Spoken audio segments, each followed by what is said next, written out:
जब कोई उपासक गुरुदेव को आत्मसमर्पण करता है तो ये 16 अध्यात्म की बातें उसके हृदय में जागृत होने लगती हैं। जब कोई उपासक गुरुदेव को आत्मसमर्पण कर देता है तो ये 16 अध्यात्म की बातें उसमें जागृत हो जाती है, सीखना नहीं पड़ता। अगर ये नहीं है तो आपके आत्मसमर्पण में कमी है। आपका अपनापन गुरुदेव से अलग शरीर में, शरीर संबंधियों में कहीं है नहीं, स्वभाव में ही आ जाएगा। पहला, ब्रह्मचर्य, भोग वासना का नाश अपने आप ही हो जाएगा। गृहस्थ में है तो अरुचि पूर्वक धर्म का पालन करने के लिए काम का सेवन, अरुचि पूर्वक, एक आंतरिक रहस्य है। यदि आपके अंदर भोग इच्छा नहीं है और आप गृहस्थ धर्म में हैं और ऐसी चेष्टा हुई है, वो अंदर कोई फर्क नहीं डाल पाएगी। जो कामनाएं बांध कर दुर्गति कराती हैं वो उस उपासक की नहीं हो पाएगी। जो गुरु चरणारविंद में आत्मसमर्पण किए हुए है, ये बड़ा सूक्ष्म विषय अध्यात्म का है। इच्छा का ना होना और फिर कोई क्रिया होना तो उसका कोई प्रभाव नहीं पड़ता। कोई क्रिया नहीं हुई लेकिन इच्छा है, उसका प्रभाव पड़ेगा।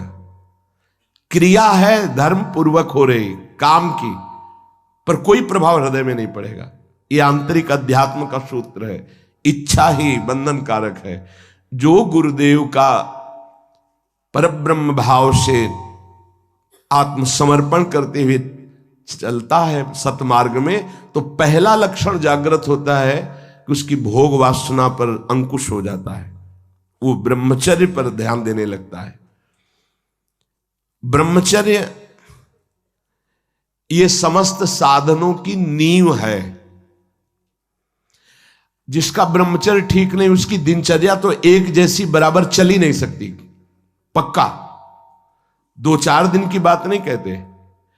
राइट टाइम पर बहुत काल तक जिसकी दिनचर्या ठीक चले, पक्का ब्रह्मचर्य ठीक है। नहीं, चल ही नहीं सकता, चल ही नहीं सकता। वो राइट टाइम पर उसकी दिनचर्या बहुत काल तक नहीं चल सकती जो ब्रह्मचारी नहीं। और वो गृहस्थ ब्रह्मचारी ही है जो संतानोत्पत्ति के लिए, केवल भगवत आज्ञा पालन करने के लिए, गृहस्थ धर्म का निर्वाह करने के लिए, वो धर्मयुक्त काम उसकी उपासना में बाधा नहीं पहुंचा सकता। पर व्यभिचार भावना, ये गुरु शरणागत होते ही पहला अंकुश इंद्रियों पर लगता है कि वो भोग वासनाओं से निवृत्त, ब्रह्मचर्य। दूसरा, अहिंसा, मन से, वाणी से, शरीर से वो किसी को दुख पहुंचे ऐसी चेष्टा नहीं करता। जो गुरु समर्पित होता है, पहला ब्रह्मचर्य पर, बहुत अमृत है ये। अगर ये अमृत पी लिए तो भगवदामृत, प्रेमामृत, ज्ञानामृत अब कुछ दुर्लभ नहीं है। कोई भी हो, भगवद आश्रय लेकर, गुरु आश्रय लेकर इस अमृत का पान करो। बहुत कठिन है। खान पान, दृश्य, संग, बोलचाल, इनका बहुत प्रभाव पड़ता है आपके संयम पर। यदि आपका खान पान सही नहीं है, आपका देखना सही नहीं है, सुनना सही नहीं है, बोलना सही नहीं है, तो आपका ब्रह्मचर्य सही नहीं होगा। ब्रह्मचर्य को आप एक परम धन के रूप में देखिए तो आपके अंदर क्षोभ पैदा होने लगेगा। जिस खान पान संग से ब्रह्मचर्य नष्ट होता है उसके लिए वो बर्दाश्त नहीं होगा, नहीं बर्दाश्त होगा। आज हम ब्रह्मचर्य पर महत्व नहीं दे रहे, बेविचार पर महत्व दे रहे हैं। किसी का संयोग ये ना हो, अगर आप ब्रह्मचर्य का महत्व नहीं दे रहे तो आप अपने हाथ से अपने आप को नष्ट करते रहेंगे। ये बहुत बड़ी वस्तु है, बहुत बड़ी वस्तु। बहुत जल्दी अध्यात्म में आपका प्रवेश हो जाएगा, बहुत आनंद प्राप्त हो जाएगा। हर रोग, हर प्रकृति के वार को सहने की सामर्थ्य ब्रह्मचारी में स्वयं जागृत हो जाती है। ब्रह्मचर्य का मतलब यह नहीं होता कि बहुत मोटा हो जाएगा, नहीं नहीं, ऐसा नहीं है। ब्रह्मचर्य अध्यात्म शक्ति को पुष्ट करती है। ब्रह्मचर्यहीनता में मोटा हो सकता है। ब्रह्मचर्यहीन हुआ तो चर्बी बढ़ सकती है, मोटापा बढ़ सकता है और स्थूलता आ सकती है, लेकिन ब्रह्मचारी में नहीं आएगी। ब्रह्मचारी में जितना होगा बहुत पावरफुल अध्यात्म शक्ति, संकल्प शक्ति, उसकी शक्ति बढ़ती है। अगर कहीं बाल्यावस्था से कुछ वर्षों तक ब्रह्मचर्य ठीक रखा जाए और प्राणवायु का संशोधन प्राणायाम होता रहे तो भगवत चिंतन करने वाले उपासक की फिर ऊर्ध्वगामी ब्रह्मचर्य हो जाता है। बस जहां ऊर्ध्वगामी हुआ फिर भगवत मार्ग में सहजता आ जाती है।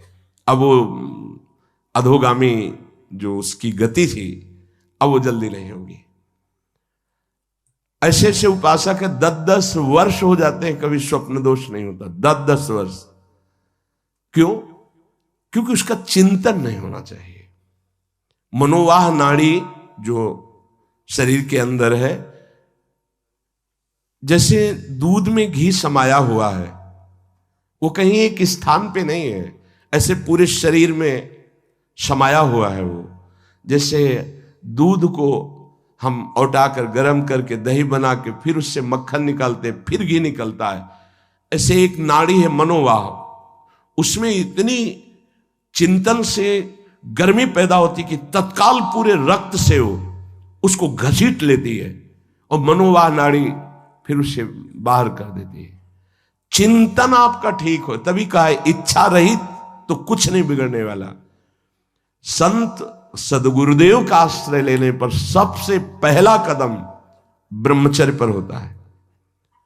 अगर ब्रह्मचर्य ठीक है तो आपकी दिनचर्या ठीक है। सर्दी, गर्मी, बरसात, रोग, शोक, मान अपमान, दुख सुख, सब कुछ आनंद पूर्वक सहने की सामर्थ्य आती है। जितना ब्रह्मचर्य क्षीण होता जाएगा उतनी आपको अधिक सर्दी लगेगी, अधिक गर्मी लगेगी, चिड़चिड़ा स्वभाव हो जाएगा, कुछ कार्य करने का मन नहीं, पड़े रहने का मन रहेगा, आपके अंग प्रत्यंग ये प्रमादी हो जाएंगे, इंद्रियां प्रमादी हो जाएंगी। ब्रह्मचर्य में एक अलौकिक तेज रहता है। हर इंद्रिय, चेष्टायु, हर क्रिया जो भागवतिक व्यवहारिक, उसमें एक नवीन उत्साह बना रहता है।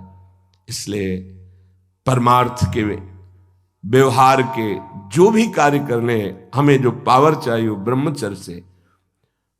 अब ये जो सूत्र जब गुरुकुल में भर्ती होते थे, गुरु शरण होते थे, तो सबको 20-25 वर्ष तक ब्रह्मचर्य ही रहना होता था।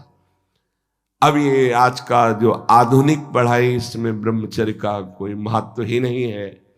ये तो भगवान की कृपा से कुछ संत महात्माओं के ऐसे वचन, तो उनसे पता चलता है कि ब्रह्मचर्य भी कोई है, नहीं तो किसी को पता ही नहीं कि ब्रह्मचर्य किसे कहते हैं। बस मनमानी आचरण करना, नए नए बच्चों में संस्कार ऐसे बिगड़ गए, वो जानते ही नहीं कि मैं क्या खिलवाड़ कर रहा हूं अपने जीवन के साथ। गुरु के पास आत्मसमर्पण करने से पहला लक्षण जागृत होता है ब्रह्मचर्य। दूसरा अहिंसा, किसी को भी मन वचन शरीर से हमें दुख नहीं देना, अपमान नहीं करना, मन से भी हमें किसी का मंगल नहीं सोचना। नहीं, मन से अगर हम किसी का मंगल सोचते हैं तो उसका मंगल होगा कि नहीं होगा पता नहीं, आप कितने बड़े तपस्वी हैं, पर आपका मंगल जरूर हो गया, उसी क्षण हो गया जिस क्षण आपने दूसरे का मंगल सोचा। यह हमने संत महापुरुषों से सुना है। मन के द्वारा जब किसी का मंगल सोचा जाता है कि इसका ऐसे दुख पहुंचे, ऐसे इसका नाश हो, होगा कि नहीं उसका वो तो भगवान जाने, लेकिन तुम्हारा अभी हो गया, तुम्हारा पतन हो गया, तुम्हारा मन मलिन हो गया। कितना साधन करने पर वो पवित्र होगा। तीसरा, जब हम गुरुदेव के सानिध्य में रहते हैं तो सुख और दुख दोनों को समान भाव से सहने की सामर्थ्य प्राप्त होती है। जो गुरुदेव का कृपा पात्र होता है वो सुख दुख में समान भाव रखता है। प्रायः ऐसा नहीं है। सुख में तो हमारी अनुकूलता रहती है, तो गुरु बुद्धि बनी रहती है या कृपा है हम पर ऐसा। लेकिन जब दुख आता है तब गुरुदेव की कृपा है, प्रभु की कृपा है, और हम आनंद पूर्वक उस दुख को सहें। ऐसी क्षमता केवल गुरु को आत्मसमर्पण करने वाले पर ही अवतरित होती है। ये क्षमता उतरती है, ये सामर्थ्य है अंदर, दुख सुख को सहने की सामर्थ्य। किसी भी स्थिति में, मतलब ऐसा स्वभाव हो जाता, किसी भी स्थिति में कदम पीछे हटाना ये उस सूरवीर योद्धा के स्वभाव में नहीं होता, जो अध्यात्म का गुरु समर्पित पथिक होता। किसी भी स्थिति में ये हर समय नवीन उत्साह, हर दुख को सहकर अपने लक्ष्य पर रहना, अपनी दिनचर्या पे रहना, ये सुख दुख को समान भाव से सह।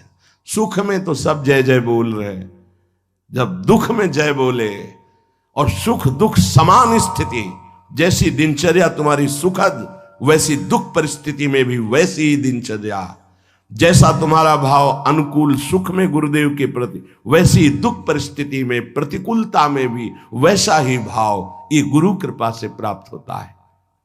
चौथा, जो गुरु शरणागत होता है उसको सर्वत्र भगवत दर्शन का भाव जागृत होता है। मेरे आराध्य देव, जैसे आचार्य चरण कह रहे हैं, सर्वान वस्तु तया निरीक्ष परम स्वाराध्य बुद्धिर्मम, मेरे आराध्य देव सबके हृदय में है। पांचवा,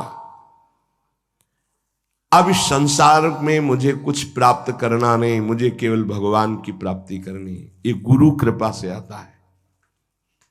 गुरु कृपा पात्र के हृदय में भगवत प्राप्ति का लक्ष्य दृढ़ हो जाता है। भगवान कैवल्य वस्तु है, परम तत्व है, अब तो भगवत प्राप्ति करनी है। जो गुरु शरणागत है उसमें पांचवा लक्षण जागृत होता है, अब तो भगवत प्राप्ति करनी है। पक्का इस जन्म में मुझे भगवत प्राप्ति करनी है। ऐसी ज्ञान की वृत्ति जागृत होती है कि वो कैवल्य परम पद का अधिकारी हो जाता है, गुरु कृपा पात्र। छठवां, सदैव अकेला रहने का स्वभाव होने लगता है उसका, गुरु कृपा पात्र का।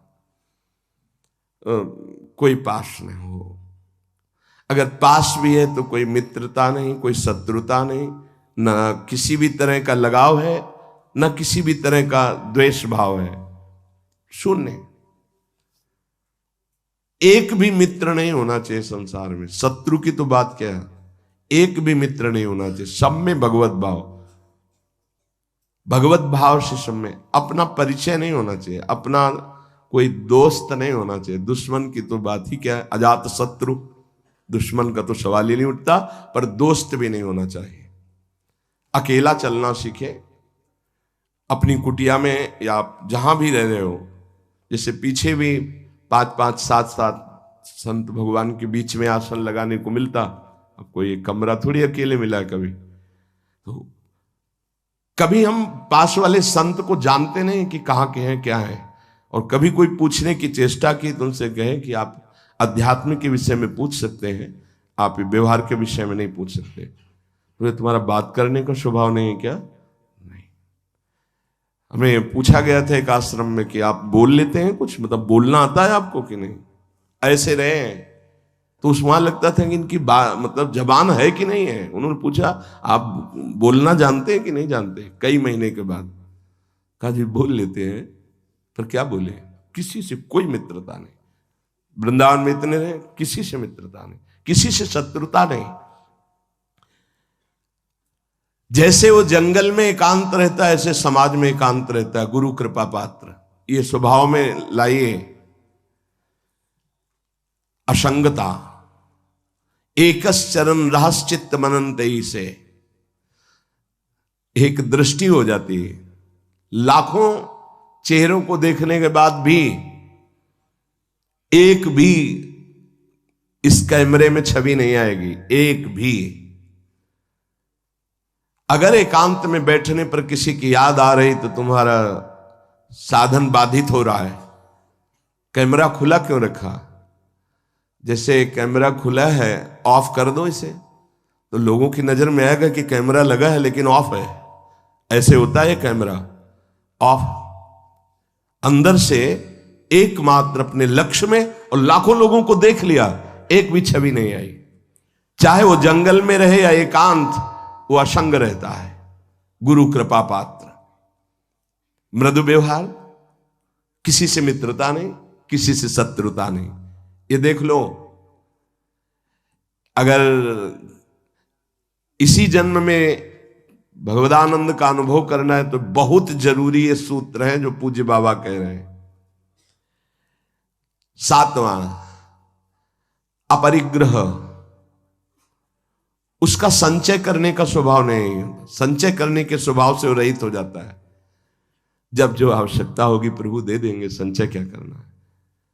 और आप दें या ना दें हमारी चिंता नहीं। वो कह रहे योगक्षेमम वहाम्यहम, वो खुद देखें। हमारे जीवन का लक्ष्य उनकी आज्ञा का पालन करना। अब इस जीवन का भार उनके ऊपर है। कोई कह सकता है गृहस्थी में ऐसा कैसे? गृहस्थी में जिसने कर दिया, महान संत चरित्र लिखे हुए हैं, पढ़ के देख लो। बेटी के यहां भात भरने जा रहे हैं तो ठाकुर जी भर रहे हैं। बेटे का ब्याह है तो ठाकुर जी चल रहे हैं साफा बांधे, कोई जान नहीं पा रहा कि ठाकुर जी है। भार आपको, हमारा कर्तव्य आपका चिंतन और आपकी आज्ञा का पालन। आप सब देखें, बहुत अच्छे से संभाल लेते हैं, अखिल कोटि ब्रह्मांड नायक है। और विरक्त को एकदम आकाश छोड़ती। ये बहुत अमृतमयी वृत्ति है, माधुकरी वृत्ति से भी श्रेष्ठ आकाश वृत्ति। आप जो हमारे सामने भेजेंगे वही पाएंगे, अन्यथा नहीं। ऐसे भी नहीं। एक है माधुकरी वृत्ति और एक ये है आकाश वृत्ति। मतलब भगवत विधान से आएगा जो आएगा। जैसे अपने लोग सब हैं आकाश वृत्ति में है, अब प्रभु की इच्छा से है तो आज वो ऐसा पवा दे रहे हैं, उनकी इच्छा है आज ऐसा। और जब उनकी इच्छा ना हो तो सब बैठ करके चरणामृत लेके राधा नाम कीर्तन करें। उन्हीं की व्यवस्था से है, किसी से किसी का यहाँ ऐसा नहीं है कि अमुक के द्वारा नहीं। हमारे प्रियालाल से प्रेरित होकर कोई जैसे तो चल रहा है, हमारा किसी व्यक्ति से नहीं चल रहा, प्रियालाल से चल रहा है। तो प्रियालाल जब जहां से जैसे आते हैं, जिस रूप में जो देते हैं उसी से व्यवस्था। आकाश वृत्ति तब मानी जाएगी आकाश वृत्ति जब किसी को संकेत भी न किया जाए कि ऐसा, थोड़ा संकेत भी नहीं। और इस बात के लिए बहुत कड़ाई से यहां है कि अगर कभी किसी को कोई संकेत करते मिल जाए तो ये समझ लेना कि वो हमारे सिद्धांत के विपरीत अपराध कर रहा है, और वो जरूर हमें सूचना दी जाए। संकेत भी नहीं कि आज आप संतों को भोजन करा दीजिए, संकेत भी नहीं। हाँ, कोई प्रार्थना करता है, ठीक भाई, आप जो दे देते हैं उसी से हम संतों को पवा देते हैं। अगर 1 रुपया आता है तो 1 रुपये में भी भंडारा हो जाएगा। 1 रुपये का नमक ले आओ, दाल में डाल दो, सब संतों को पवाने हो जाएगा। हमारा भगवत विधान से चले। आकाश वृत्ति बहुत अमृतमयी वृत्ति होती है, और बड़ी निश्चिंतता होती है इसमें, और बड़ी क्षमता होती है इसमें। कई दिन न मिलने पर भी कोई निराशा नहीं होती थी काशी में। अपरिग्रह, अपने लिए शरीर सुख के लिए संचय ना करें, ये वृत्ति आ जाती है। गृहस्थ में भी रहते हुए अपने लिए नहीं, ये परिवार है, अतिथि है, उनके लिए अपने भोग वासना का गुरु कृपा पात्र के हृदय में स्थान नहीं रह जाता है। तभी कोई झगड़ा नहीं, कोई अशांति नहीं, हर स्थिति में शांत रहता है, मृदु स्वभाव रहता है। जो अहम लिए तो बहुत उसमें क्रूरता होती है, कठोरता होती है, बड़ी उसमें जलन होती। काहे को जलो, आनंद मगन रहो। अपरिग्रह। 8वां, परम संतोष उसके हृदय में जागृत हो जाता है। क्यों? क्योंकि उसको ये बोध हो जाता है कि अनंत ब्रह्मांडों का स्वामी प्रभु वो मेरा है, जिस समय जैसी परिस्थिति उसको संभालना बहुत अच्छी तरह। सच्ची कहते हैं, आप केवल निश्चिंत होकर शरणागत रहें, बहुत अच्छे से व्यवहार कराते। हमें तो देख के आश्चर्य होता है। एक एक वस्तु को संभालना उनका कार्य, एक एक हर जगह श्री जी की कृपा और श्री जी का विधान दिखाई देता है कि ओहो कैसा उनका विधान है, कैसा उनका मंगल विधान है। आठवां है कि गुरु कृपा पात्र के हृदय में संतोष जागृत हो जाए। संतोष ये बहुत बड़ा धन है। बिन संतोष न काम न साही, वो अछत काम सुख सपने नाही। जैसी परिस्थिति उसमें संतुष्ट रहना। संतुष्ट एन केनवा, बाहर की या अंदर की। संतोष का मतलब केवल बाहर से नहीं है, अंदर भी विक्षिप्त है तो आनंद है, शांत है तो आनंद है। कोई जान न पावे कि आप विक्षिप्त है, हृदय आपका या शांत है। संतुष्ट एन केनवा, बाहर या अंदर दोनों परिस्थिति में संतुष्ट रहना। जैसी प्रभु की द्वारा इस समय दी स्थिति है, जल रहा है शांत, किसी से कहो मत, आनंदित है फूलो मत, चुप शांत गंभीर, संतोष अंदर और बाहर दोनों जगह। नवा नंबर है भगवान और संतों के वाक्यों में पूर्ण श्रद्धा। जैसे श्रीमद् भगवत गीता जी, भागवत जी या भगवत प्रेमी महात्माओं के वचन, तो उसमें कोई कुतर्क नहीं। गुरु कृपा पात्र ज्यों का त्यों उस विश्वास पूर्वक उसे स्वीकार करता है। जैसा बोला गया वैसा ही, उसमें अपनी बात लगाना नहीं। जो आत्मसमर्पण नहीं किए होते, दूर की श्रद्धा होती है, उसका कुछ और लक्षण होता है।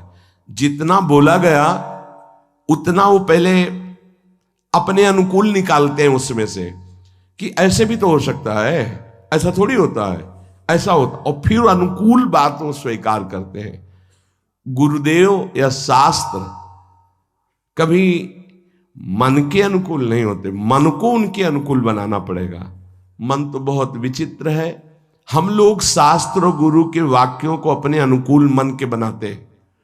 इतने में चल जाए, इतना बता देंगे, इतना छुपा लेंगे, इतना कर देंगे, इतना नहीं करेंगे, इतना अनुकूल है, इतना नहीं।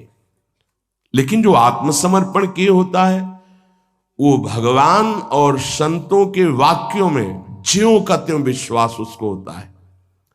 10वां,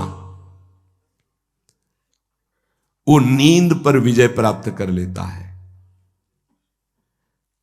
ये बहुत समय को बर्बाद करने वाली निद्रा होती है। बहुत से ऐसे साधक हैं जो इससे बहुत परेशान हैं। अगर आपका नियम पक्का हो जाए तो आप इस पर विजय प्राप्त कर लेंगे। बाल्यावस्था में जो साधन काल में बहुत परेशान करती है। नहीं, माला चल रहा है, जैसे गायत्री अनुष्ठान था तो हमने खुद देखा है,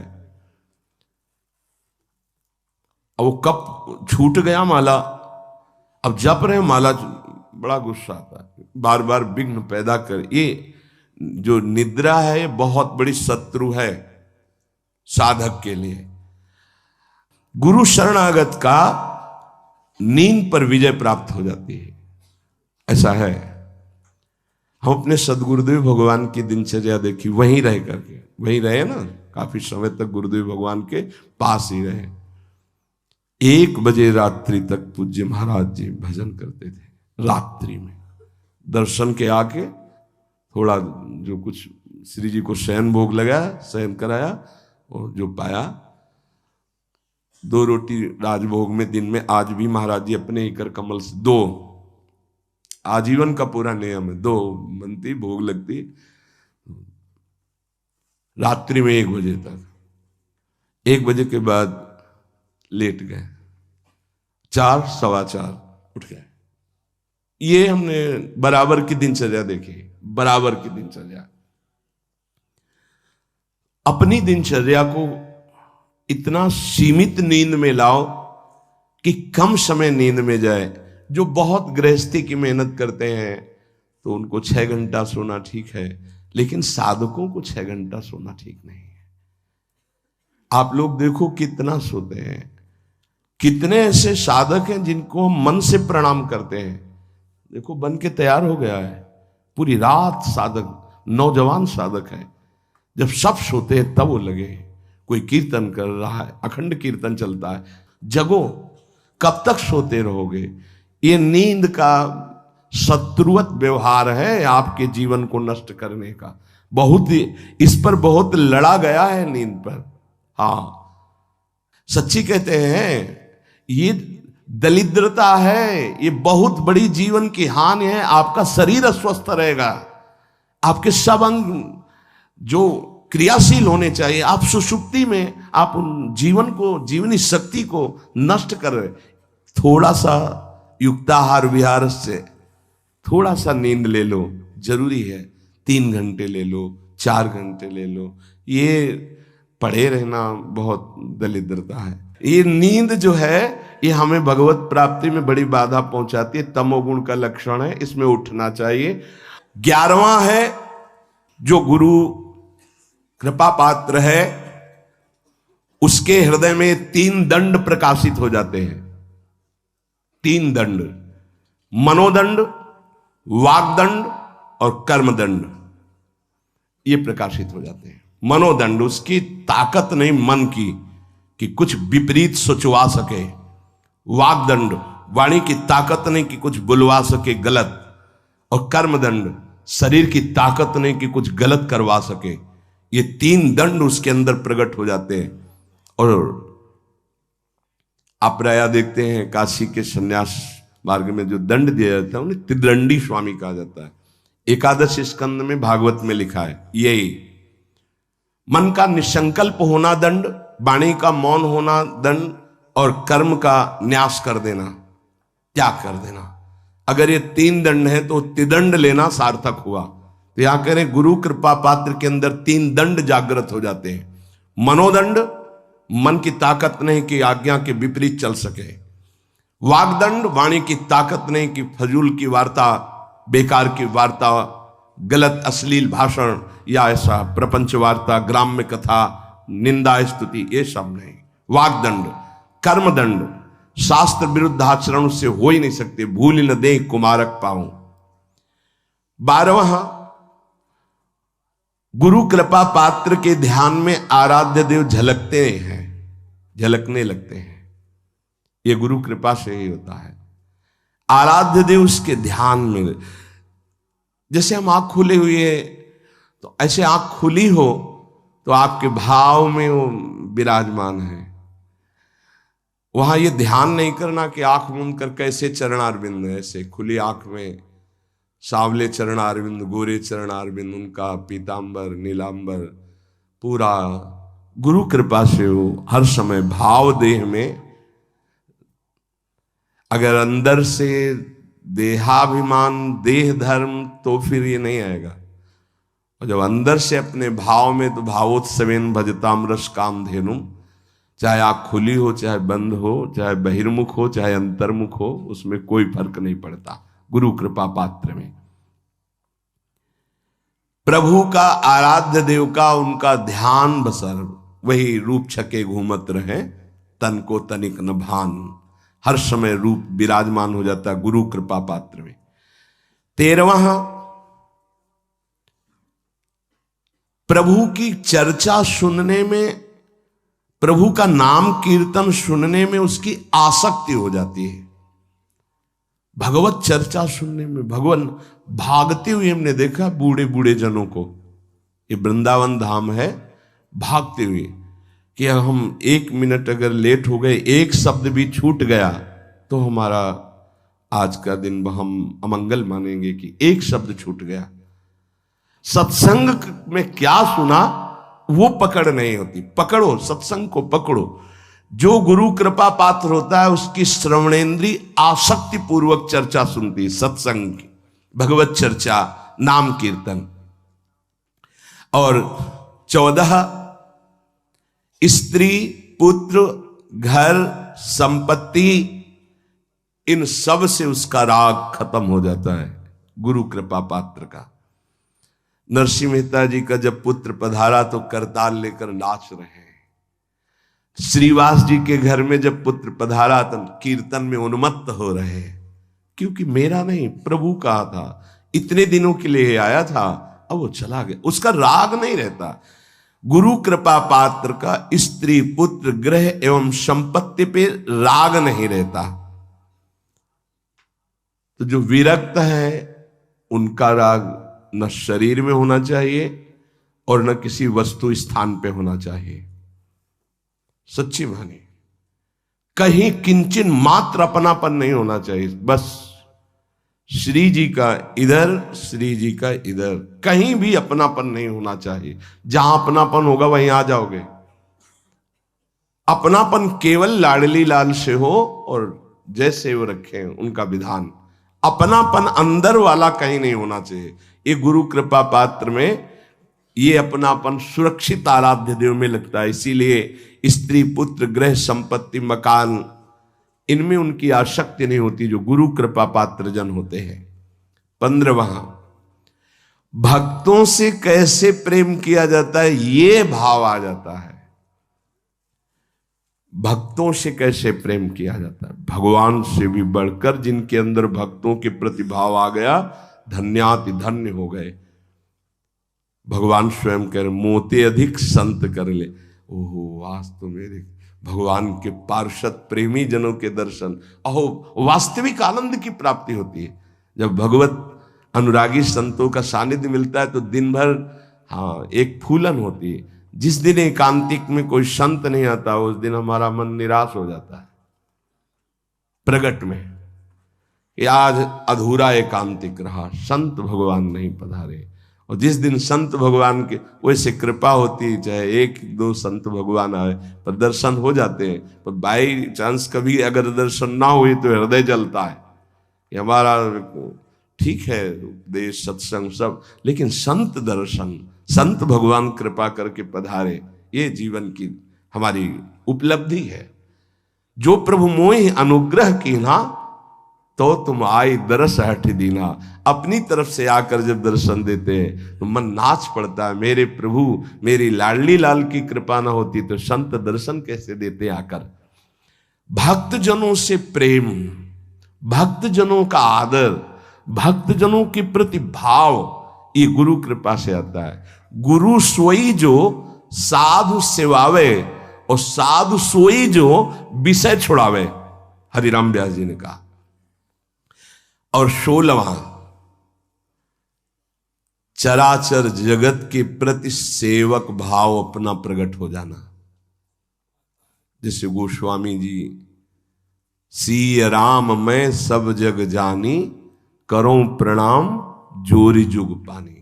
पूरा जगत हमारे प्रिया प्रीतम का स्वरूप है। सब जगत के जितने भी चराचर हैं इन सबका मैं सेवक हूं। ये आखिरी गुरु कृपा पात्र में लक्षण प्रकट होता है, चराचर जगत का सेवक। ये बहुत बड़ी बात है। चराचर जगत का सेवक सिर्फ श्री भगवान ही होते हैं, या श्री भगवत भाव को प्राप्त हुआ वो महापुरुष होता है। सो अनन्य गति जाके असमति न टरे हनुमंत, मैं सेवक सचराचर रूप स्वामी भगवंत।